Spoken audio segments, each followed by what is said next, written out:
Vous-même, Monsieur Demoule, vous préparez un nouveau livre qui sera une mise à jour de votre livre « Mais où sont passés les Indo-Européens ?»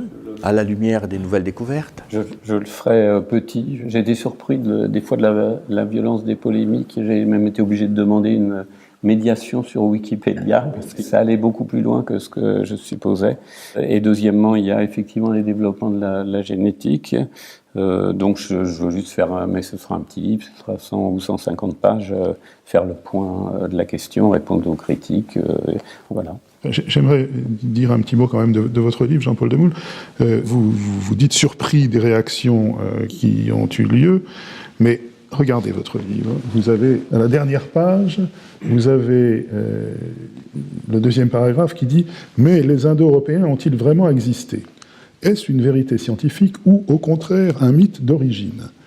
Et la réponse à cette question, elle est à la première page.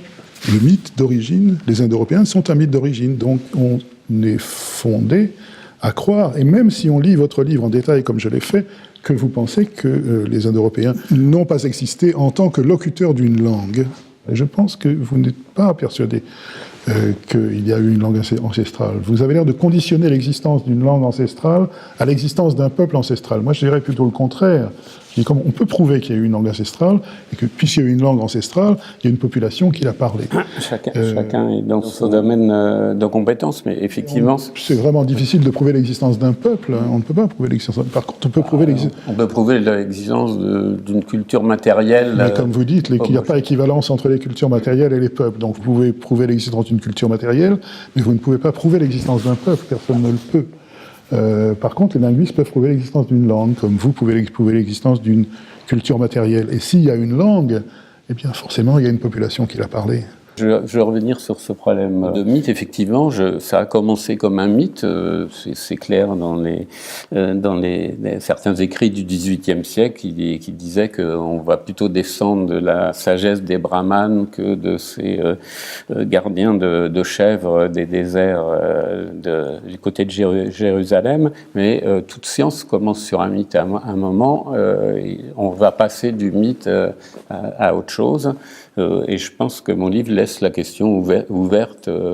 Enfin, il y a une importance de cette représentation, sinon il n'y aurait pas eu ces réactions, parce que finalement, savoir s'il y a eu un petit peuple qui a parlé une langue il y a 8000 ans, ça ne devrait pas vraiment passionner les foules. Ce qui passionne les foules, c'est est-ce que les linguistes historiques disent des bêtises ou non? Alors là, si vous dites que les linguistes historiques disent des bêtises, oui, là vous allez vendre beaucoup de livres et vous l'avez fait. Je ne me risquerais pas à dire une chose pareille. Je dis simplement. La question que j'aimerais vous poser, pour essayer de vous pousser dans vos retranchements, Jean-Paul Demoule, c'est est-ce que vous connaissez des langues en contact qui ont échangé de la conjugaison? Et moi, je ne suis pas linguiste et je prétends pas l'être. Est-ce que vous connaissez beaucoup de langues qui ont échangé beaucoup de vocabulaire de base et des conjugaisons et des déclinaisons? Si vous voulez maintenir qu'on ne sait pas, que vous ne savez pas si la langue indo-européenne ancestrale a existé ou non, vous allez être obligé un jour ou l'autre de répondre à cette question, parce que c'est la question centrale. Est-ce que ces éléments-là peuvent être empruntés? Est-ce que ces éléments-là peuvent relever d'une transmission par contact plutôt que d'une transmission verticale? Je constate que le modèle arborescence strict n'est pas le seul qu'on rencontre dans la littérature. C'est tout, je ne vais pas plus loin. Vous devriez aller plus loin. Essayez d'aller plus loin.